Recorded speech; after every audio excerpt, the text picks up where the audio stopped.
하나님의 말씀은 이사야서 41장 말씀입니다.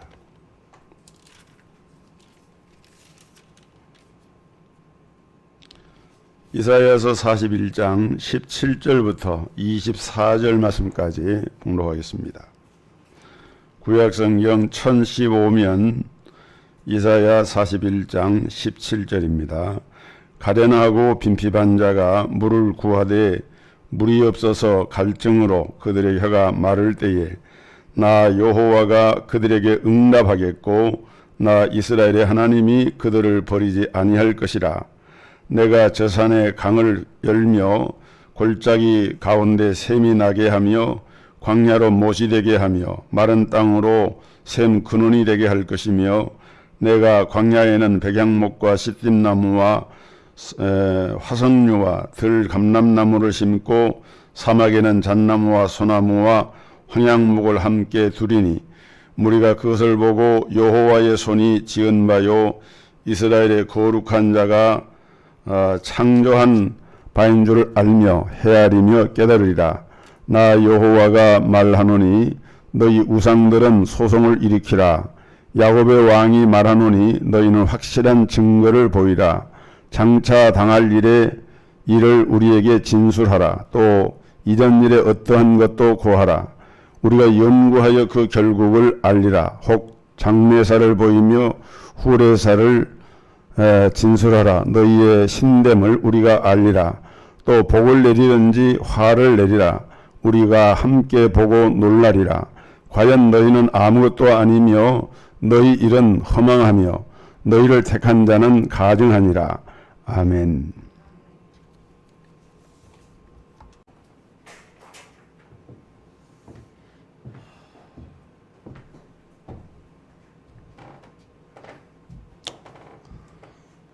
세계 선교 역사를 연구하는 선교학자들이 연구한 결과에 의하면은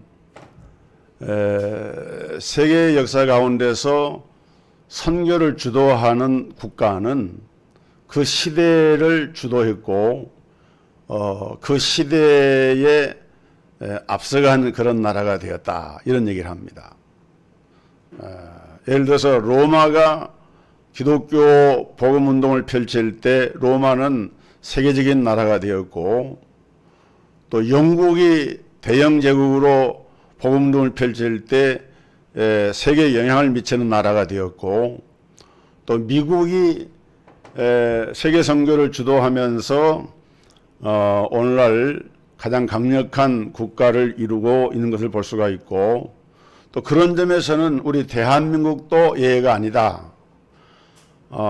선교 역사가 비교적 짧은 140년이 채 안 된 나라인데, 우리 대한민국은 복음이 들어오기 전에 이 구한말에 얼마나 국가가 풍전등화처럼 어렵고 또 가난하고, 그야말로 나라는 이게 점차 이게 외침을 당하는 그러한 방향으로 나가는 그런 가운데서 복음이 들어와서 결국 한국 교회가 세워지고 이 기독교 복음 운동을 통해서 오늘날 대한민국의 근대화가 이루어지고 또 근대식 교육이라든지 병원이라든지 또는 사회 각 방면의 다양한 이런 새로운 근대 문화가 이제 시작이 된 것으로 역사가들은 평가를 합니다.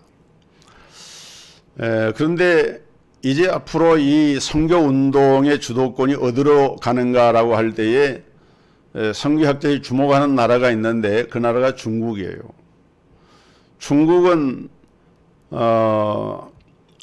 2017년도를 기준해 가지고 기독교 인구 수가 9,750만 명으로 이렇게 집계가 됐어요.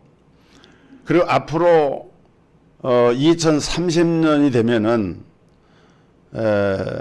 중국의 기독교 인구가 2억 4천만이 될 것이다.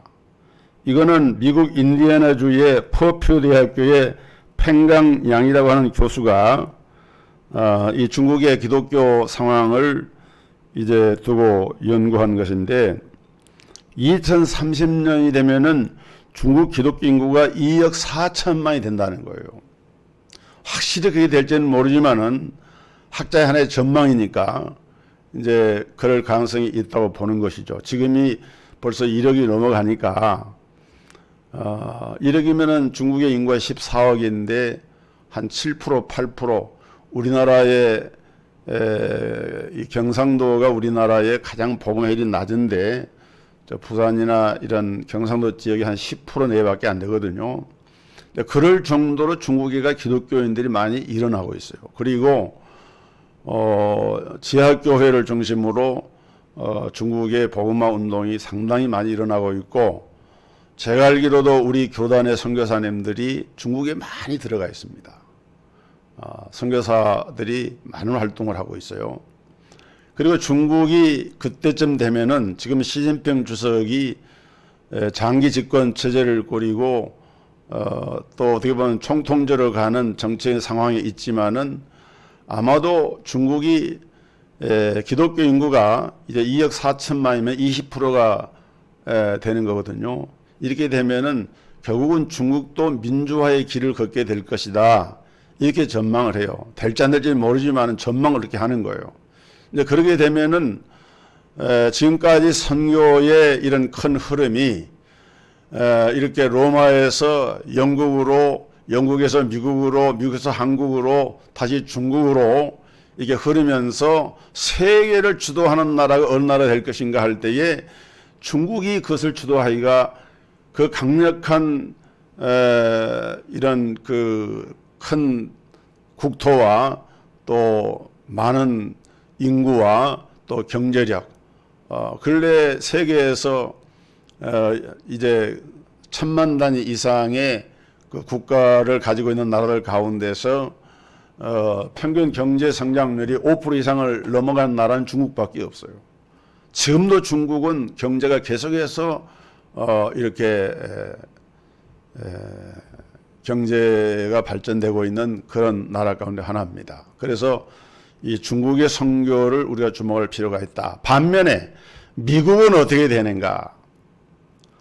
하나님의 선교를 중심하던 나라가 선교에 지금도 미국이 선교사를 가장 많이 보내고 있는 건 사실입니다. 그런데 미국이라고 하는 나라가 지금 많이 변질이 되고 있어요. 한 나라의 방향을 우리가 점검할 수 있는 중요한 바로미터 가운데 하나가 지금은 그렇습니다. 지금은 동성애자를 합법화하느냐의 여부가 그 나라의 국가의 정체성이나 가치관과 그들의 국민들의 가치관을 가장 잘 보여주고 있는 것이고 이것을 보면은 이 사람들이 성경적인 가치관 속에 있는가 그것을 거역하는가를 판단하는 중요한 기준점이 된다고 봐요. 근데 미국은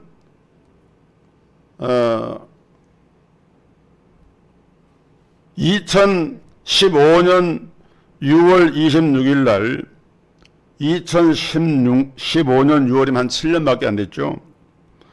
미국 연방 대법원에서 동성애를 합법화하는 결정을 합니다. 대법원의 판사가 9명인데 5대 4로 통과가 되었어요.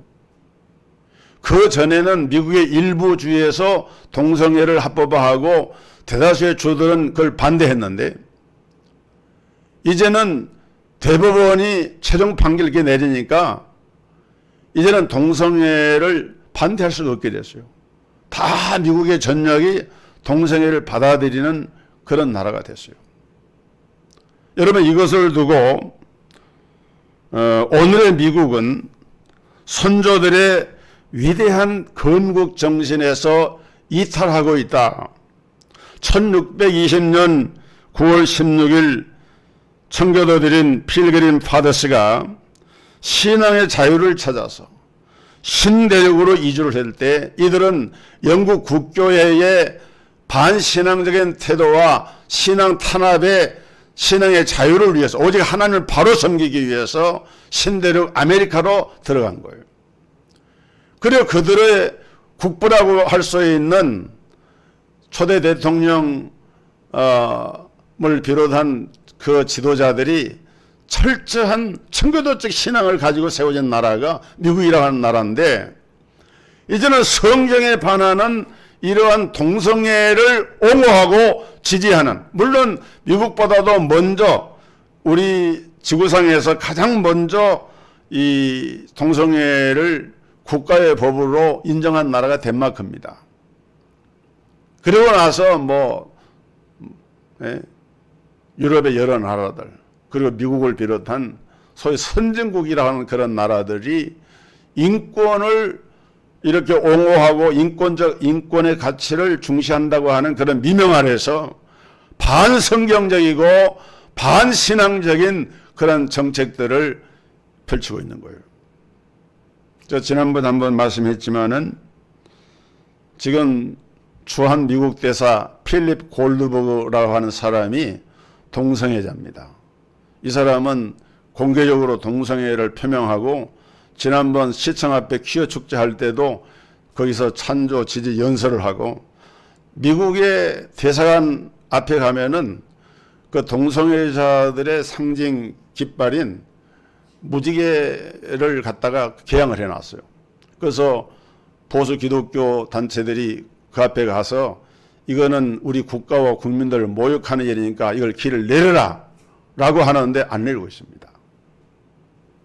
저는 이것을 보면서 미국은 이제 더 이상, 물론 지금까지 어떤 관행에 의해서, 어떤 추진원 힘에 의해서 선교라고 하는 하나님의 지상 명령을 수행하는 중요한 임무를 수행한 나라로서 하나님이 붙들어 주셨지만은 미국은 몰락하고 있다. 미국은 얼마 가지 않아서 나을 수밖에 없다. 왜? 하나님의 말씀을 거역하는, 하나님의 창조의 섭리를 부정하는 이러한 일들을 국가 정책으로 삼고 버젓이 한나라의 대사라는 사람이 다른 나라에 와서 그것을 찬양하고 고무하는 일을 하는 나라가 미국이 되었어요. 무서운 일입니다. 오늘 주신 성경 말씀을 보면은 우리 하나님은 정말로 답답한 여러 가지 문제 속에 처해 있는 당신의 백성들을 향해서 하나님이 새로운 환경을 만들어 주겠다. 광야와 메마른 땅과 헐벗고 굶주리고 목이 가려서 답답하고 숨도 쉴 수 없는 이제 그러한 상황으로 묘사된 그 시대 이스라엘 백성들을 향하여서 하나님께서 어떻게 해요? 거기에서 생수가 솟아나게 하고 소나무가 잣나무가 자라나고 무화과와 꽃이 피고 열매를 맺고 그야말로 전혀 새로운 환경과 세계로 바꿔지는 이런 엄청난, 이걸 세상 사람들은 기적이라고 하겠지만은 이 기적이 아니고 하나님의 초자연적인 섭리에 의해서 이루어지는, 하나님의 간섭과 개입을 통해서 이루어지는 엄청난 변화를 약속을 하고 있습니다. 여러분, 이사야 선지자가 활동하던 그 당시, 그러고 나서 얼마 지나지 않아서 북왕국 이스라엘은 아수르에게 패망을 당하게 되고, 또 이제 그로부터 약 100년 정도 세월이 지나서 남왕국 유다가 바벨론에 의해서 패망을 당하게 되는데, 이사야 선지자는 아직 그 일이 직접 임한 시기는 아니었지만은 애연적으로 이 말씀을 하면서 장차 바벨론의 포로가 되어지고 끌려가는 그 백성들이 다시금 고토로 돌아와서 하나님의 놀라운 회복의 역사가 이루어진다고 하는 사실을, 이것을 말씀을 한 거예요.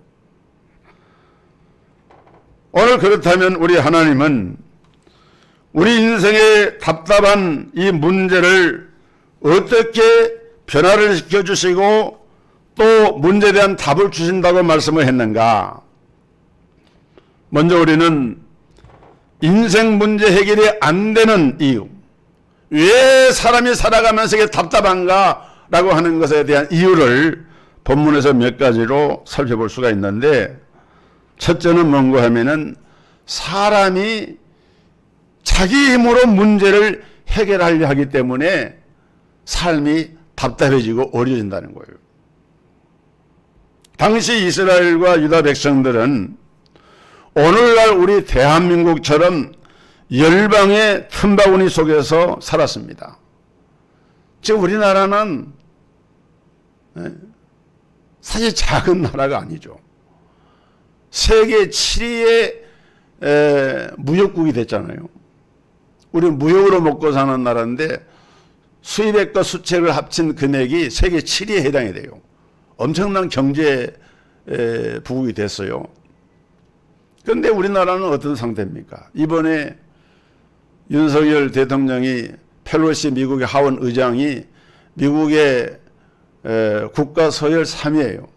미국은 1위가 대통령이고 2위가 부통령이고 3위가 하원 의장인데 펠로시 하원 의장은 1939년생이니까 우리 나이로 84세 할머니예요.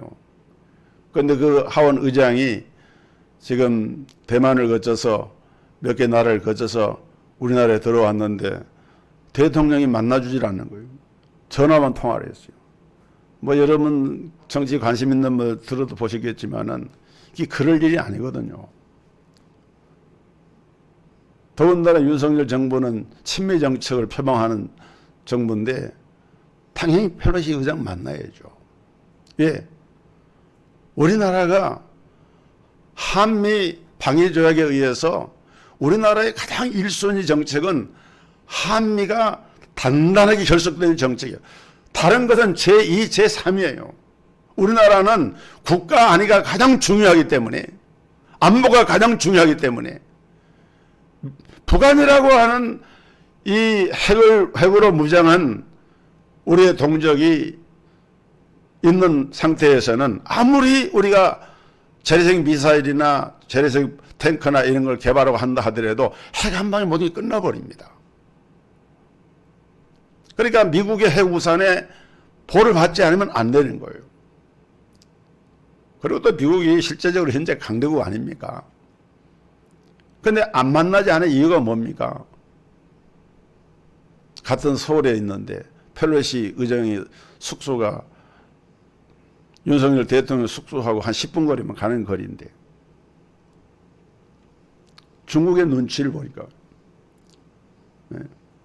전에 지금 여당이 그 전에 여당을 향해서 문재인 정부가 너무 지나치게 중국의 그 눈치를 본다 비판을 했는데 똑같이 지금 그런 상황이 됐잖아요.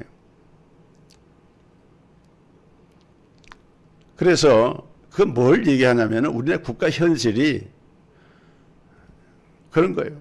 어느 정권이든지 미국 눈치 보랴 중국 눈치 보랴 안 볼 수가 없는 것이 당장 불이익이 오니까. 그래서 우리나라가 추구하는 외교 노선이 실리 외교라고 하는 거예요. 좀 자존심은 상하지만은 실제로 국가 안위를 위해서 또 경제를 지키기 위해서 좀 비굴한 것 같지만은 그래도 실리적인 것을 추구하는 외교를 표방하는데 우리가 뭐 목소리만 크다고 세계 열강 가운데서 국가가 절대 그런 건 아니잖아요. 우리가 한 100여 년 전에 우리나라가 먹혔잖아요, 이렇게. 근데 똑같아요. 그런데 이스라엘이 그와 마찬가지였는데 이스라엘이 그런 상황 속에서 선지자 이사야가 하나님 말씀을 선포할 때 사람을 의지하고 지금 이스라엘도 저 남쪽으로는 애굽이라고 하는 나라가 있고 그 다음에 북동쪽으로는 아수르와 바벨론이라고 하는 거대한 강대국이 진을 치고 그 중간에 샌드위치예요. 거기 끼어서 이 말을 들을지 저 말을 들을지. 그래서 정책이 오락가락하는 그때 선지자 이사야가 증거한 말씀 가운데서 사람을 의지하거나 나라가 크다고 해서 그 나라를 의지하지 말고 왜냐하면 나라를 세우기도 하고 폐하기도 하는 분이 하나님이신데 그 당시 사람들이 왕들을 의지하고 열강들을 의지하니까, 그래서 답답한 환경 속에 고생하면서도 하나님께 내어 달리고 도움을 요청하지 않은 거예요. 그러니 해결책이 보이지 않는 거예요. 우리 인생도 똑같아요. 저 우리나라도 물가고는 치솟죠. 코로나 방역은 다시 또 제자리로 돌아가서 지금 위험한 수위로 오락내락하고 있죠. 그리고 국가 외교라고 하는 것도 국가 정책의 문제인데 참 심각한 것 같아요. 지금 보면은. 국가 외교 방향을 잘 잡아야 돼요. 여러분, 그 정부의 장관 18개 부처가 그 처장까지 22세인가 되는데, 장관들 중에서 제일 높은 장관이 누군지 아세요? 외무부 장관입니다. 교육부총리, 경제부총리, 부총리급 빼고 장관들 중에서 제일 서열 높은 장관이 외무장관. 왜? 국가는 외부의 세력으로부터 교섭을 해가지고 나라를 잘 이렇게 이끌어가야 되는 책임이 있기 때문에 그 외무장관이 우선권이 있는 거예요. 그만큼 중요하다는 거예요. 외치라고 하는 것이. 그런데 사람들은 정말 의지해야 될 하나님은 의지하지 않고 왕들을 의지하고 열강을 의지했기 때문에 시편 146편 5절에 보니까 야곱의 하나님을 자기의 도움으로 삼고 여호와 자기 하나님께 자기의 소망을 두는 자는 복이 있도다. 그 앞에 3절로 4절에 보면은 귀인들을 의지하지 말며 도울 힘이 없는 인생도 의지하지 말지니 그의 호흡이 끊어지면 흙으로 돌아가서 그날에 그 생각이 소멸하리로다. 이런 원리는 오늘 우리가 똑같이 적용될 수 있는 원리예요. 개인의 삶이나 국가 공동체의 삶이나 사람을 의지해가지고 문제 해결이 되는 길이 없다는 거예요. 그것을 말하고 있습니다. 또 여기 보면은 눈에 보이는 현상만을 그 당시 사람들이 바라봤어요. 대부분의 사람들이 답답함을 느끼는 이유는 다른 데 있는 것이 아니라 눈앞에 보이는 현상만을 바라보다 보면은 혼란스러워져요. 답답해져요. 사는 것이 힘들어져요. 여기 현상이라고 하는 것은 바람 같은 것입니다. 사람이 잘 될 때도 있고 못 될 때도 있고, 여러분 우리나라가 역대 정부 가운데서 국가가 안전하고 평안한 때가 있었나요? 항상 위험했어요. 항상 경제 위기였어요. 항상 국가가 어려웠어요. 중요한 것은 경제가 어렵고 정치는 소망이 없고 온갖 제약이 가득하고 물가고로 코로나로 어려움에도 불구하고 우리는 하나님을 믿는 백성이기 때문에 좀 달라야 되는데 뭐가 달라야 되느냐? 시편 121편 1절로 2절에 내가 산을 향하여 눈을 들리라. 나의 도움이 어디서 올고 나의 도움이 천지를 지으신 여호와에게서로다. 오늘 여러분의 삶에 힘들고 어려운 그 삶을 해결할 수 있는 그 길은 사람을 보고 세상을 보는 데 있는 것이 아니라 눈을 들어서 하나님을 바라봐야 될 줄로 믿으시기를 주의 이름으로 축원합니다. 하나님을 바라봐야 돼요. 하나님만을 바라보는 눈, 우리를 도우시는 창조주 하나님을 보지 못하면은 방법이 없다. 그분이 함께 하시겠다는 그 약속, 그분이 우리를 지켜주시겠다 하는 그 약속을 바라봐야 돼요. 철저하게. 또 한 가지는 저들이 이렇게 답답하고 어려웠던 이유는 교만하여 우상만을 의지했기 때문입니다. 여러분, 북왕국 이스라엘이 아수리에 망한 이유가 무엇입니까? 남왕국 유다가 바벨론에 망한 이유가 무엇입니까? 성경에 보면 잘 나와 있어요. 왕이 정치를 잘못해서 또는 경제가 망가져서 또는 외적의 침입을 받아서, 여러분 그런 것들은 다 부차적인 것이었어요. 가장 핵심은 뭐냐? 이스라엘 백성들이, 유다 백성들이 하나님을 떠나고 바알과 아세라의 목상을 섬기면서 우상 숭배를 하는 여기서부터 이것이 뿌리가 되고 이것이 자라서 결국 이스라엘 백성들을 근본부터 뿌리째 흔드는 결과를 가져온 것이 그대 우상 숭배의 죄에 있었다. 그래서 하나님은 수많은 선자들 보내서 경고하시고 회개하라고 외치셨지만은 전혀 저들은 반응을 보이지 않았습니다. 오히려 그렇게 외치는 하나님의 종들을 옥에 가두고 매로치고 죽이고 핍박을 했어요. 그래서 많은 선자들이 죽음을 당했죠. 여러분, 이렇게 하는 그들의 마음 가운데 그 뿌리에 뭐가 있을까요? 교만이라고 하는 것이 있어요. 하나님 말씀 안 들어도 우리가 우리 방식대로 우리가 섬길 신을 찾고 나가면 된다는 생각, 이게 교만한 거예요. 이 교만이라고 하는 것은 우리의 심령을 황폐하게 만들고 우리에게 주신 은혜를 천한 것을 여겨버려요. 우리 하나님께로부터 구원받은 은혜가 얼마나 감사한지 모르는데 구원받은 것에 대한 감사의 감격도 식어져 버리고 매사가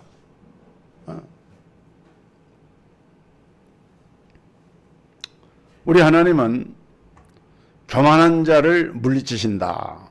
그리고 겸손한 자에게 은혜를 베푸신다. 교만은 패망의 선봉이요, 겸손은 존귀의 앞잡이다. 여러분, 지금 우리나라도 마찬가지예요. 우리나라도 어떻게 보면은 좀 많이 교만해졌어요. 좀 살만해지니까 교만해졌어요. 선정구에 이제 좀 들어가니까 하나님 의지를 안 해요. 사람 좀 살게 되니까 기도하지를 않아요. 저는 산골짜기 기도하는 사람들이 차고 넘쳤는데 지금 믿는 성도들조차도 기도하려고 하지 않아요. 왜? 교만해서 그런 거예요.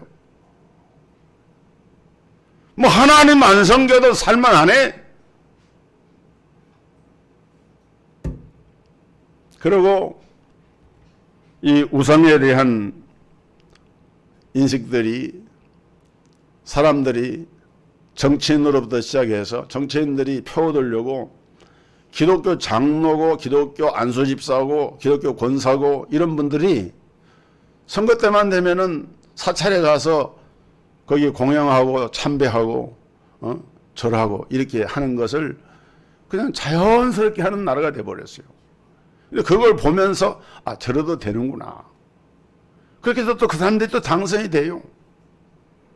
그 사람들 인생 가운데 저래도 되는 것처럼 생각을 심어주는 거예요. 여러분, 대한민국 땅에 우상이 가득합니다. 이단 사이비가 가득해요. 얼마 전에 일본의 아베 전 수상이 총격을 받아 숨졌는데 그 범인이 자기 어머니가 어떤 이단 종교에 연루가 돼서 그것 때문에 반발심을 가지고 원래는 그 교주를 살해하려고 했다가 표적을 바꿨다 그러잖아요. 그게 통일교예요, 통일교. 이단이라고 하는 것이 얼마나 이렇게 잘못된 것이고 무서운 것인가를 잘 보여주고 있잖아요. 자, 오늘 이러한 인생 문제의 진정한 해결책이 무엇이냐? 그것은 바로 인간적인 방법이 아니라 하나님이 우리에게 주신 방법을 가지고 나가야 되는데, 첫째로 하나님의 약속과 하나님의 도우심을 우리가 믿어야 돼요. 본문 17절에 보면은 가련하고 가난한 자가 물을 구하되 물이 없어서 갈증으로 그 혀가 마를 때 나 여호와가 그들에게 응답하겠고 나 이스라엘의 하나님이 그들을 버리지 아니할 것이라. 이 가련하고 가난한 자가 누구냐? 이들이 바로 포로로 잡혀간 이스라엘 백성이고 오늘 우리입니다. 사실 우리는 다 목말라요. 그래서 갈급해합니다. 그런데 사람들은 이 목마름이나 갈급함을 뭘로 해결하려고 그래요? 돈과 건강과 명예를 가지고 해결하려고 합니다. 돈을 자기가 원하는 만큼 많이 소유하면은 그 목마름이 해결될까요? 해결되지 않습니다. 꼭 맞는 얘기인지 모르지만은 이런 삼성가는 우리나라의 가장 대표적인 재벌인데 그 삼성가의 자녀들이 불행한 일로 자살해서 죽은 사람들이 있잖아요. 돈이 있다고 문제 해결되는 게 아니에요. 또 사람도 오늘날 건강하면서 건강을 얘기합니다. 여러분 건강 언제까지 건강을 누리기 원합니까?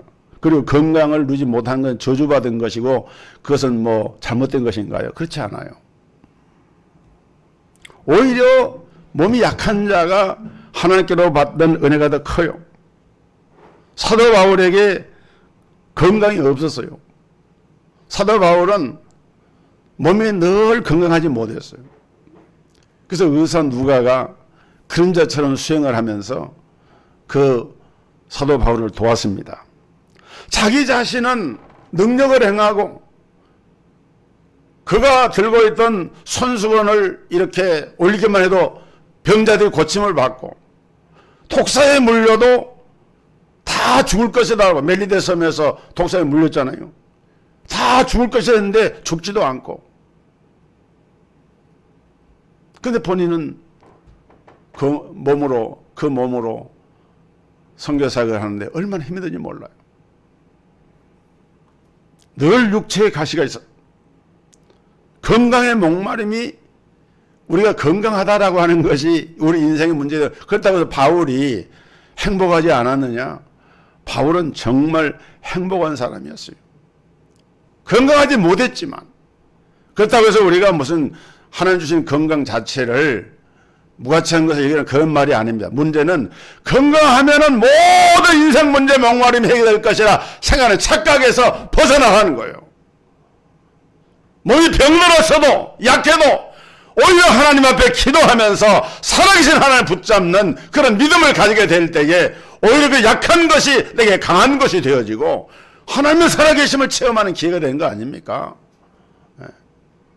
하나 살면서 건강심 감사하고 몸이 병들어도 그 병 속에서 하나님 의지하는 가운데 하나님과의 신령한 교통 속에 들어간다 하면 오히려 그런 질병이 나를 성숙케 하는 기회가 되는 거예요. 또 돈과 건강과 더불어서 명예를 사람들은 추구를 합니다.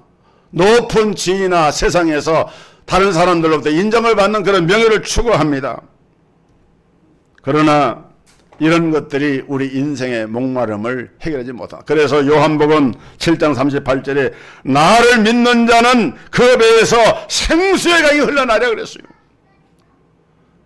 여러분들의 심령 속에 생수의 강이 넘쳐나시기를 주님의 이름으로 축원합니다.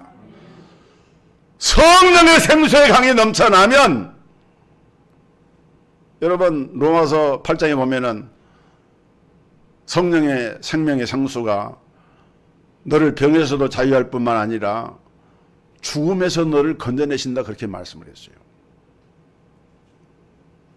그리고 우리는 이런 일을 행하시는 우리 하나님의 전능하심을 믿어야 됩니다. 우리 하나님은 살아계신 하나님 그리고 전능하신 하나님인데 오늘 본문 18절에 내가 헐벗은 산에 강을 내고 골짜기 가운데 샘이 나게 하고 광해가 못이 되게 하고 마른 땅이 샘 근원이 되게 할 것이다 그랬어요. 물이 없는 환경과 물이 있는 환경은 하늘과 땅만큼 차이가 나는 거예요. 그런데 하나님이 물이 없는 환경을 물이 풍부한 환경으로 바꿔주고 19절에 보면 내가 광야에 백향목과 시뜸나무와 화석류와 돌 감람나무를 심고 사막에는 잣나무와 소나무와 황량목을 함께 두리니. 그래서 사막에 어떻게 잣나무가 소나무가 자랄 수가 있겠어요. 산림의 깊은 데서 자라는 것이. 그런데 하나님 그렇게 하겠다는 거예요. 이 나무는 문자적으로 그대로 나무일 수도 있지만은 또 우리가 다른 면을 보면은 사람의 쓸만한 제목을 가르쳐서 인재라 그러잖아요. 그 쓸만한 제목이다. 그 제목이다라고 할 때에 나무 목자를 쓰거든요. 이 나무는 그런 하나님의 필요한 사람들을 일으키신다. 그런 능력 있는 사람들 하나님 일으키신다. 국가 경영에도 가정에도 교회에도 이런 인재가 필요한데 저는 우리 동석교회도 하나님을 향해서 헌신하고 충성하는 성도들이 많이 계시지만은 더 많은 인재들이 일어나서 정말 하나님을 영화롭게 하고 하나님의 복음이 땅까지 증거되고 전파되는 그 일에 하나님께서 많은 인재들을 불러서 우리 동석교회를 통해서 이 사명을 감당하는 교회가 될 수 있기를 그렇게 기도하고 있어요. 그렇게 되리라, 반드시 이루어지리라 하고 믿고 기도하고 있어요.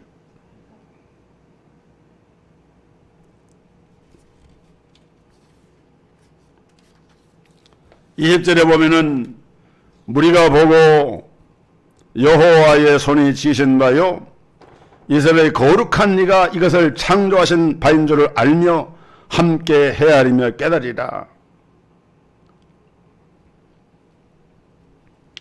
그리고 우리는 우상이라고 하는 것은 헛것임을 알고 이걸 버려야 됩니다. 21절에 나 여호와가 말하노니 너희 우상들은 소송하라, 한번 재판을 걸어봐라. 야곱의 왕이 말하노니 너희는 확실한 증거를 보이라. 우상이라고 하는 존재가 살아있는 존재고 뭘 할 수 있는 존재라고 하면은 한번 나서서 한번 할 일을 해봐라, 증거를 보여봐라. 너희는 헛것이고 너희를 추종한 자는 다 황폐한 자가 되는데 어찌하여 우매한 이스라엘 백성들이 하나님을 바로 섬기지 않고 우상을 뒤를 쫓으면서 우상의 추종자가 되느냐, 이것을 이렇게 질타하고 있는 겁니다. 우상은 무능한 존재입니다. 복이나 화를 내릴 수 없는 존재고 백성은 허망하게 만들고 그 우상의 종들은 가증한 자가 되게 만드는 것이 우상인데 사람이 이렇게 우상을 섬기면 절대로 하나님이 그걸 가만두지 않아요. 아까 제가 동성애 얘기를 했는데 이 동성애 이런 인권 주장하는 그것도 일종의 우상입니다. 얼마나 사람들이 가치관이 잘못되면은 하나님의 창조의 근본 원리를 깨뜨리고 이렇게 막 대항을 합니까? 우리는 이런 시대에 지금 살고 있어요. 그렇기 때문에 하나님은 여호와는 나의 목자시니 내가 부족함이 없으리다라고 고백했던 시편 기자 다윗의 고백처럼 하나님을 목자로 삼는 인생, 하나님을 영원한 목자로 삼는 나라와 그 백성들은 아무리 세상이 혼돈하고 숨이 답답하고 어려운 일을 만나도 낭망하지 않습니다. 후퇴하지 않아요. 오히려 그것이 하나님께서 은혜 주시는 방편인 것을 깨닫고 감사하게 됩니다. 오늘 이런 은혜가 있기를 주님의 이름으로 축원합니다.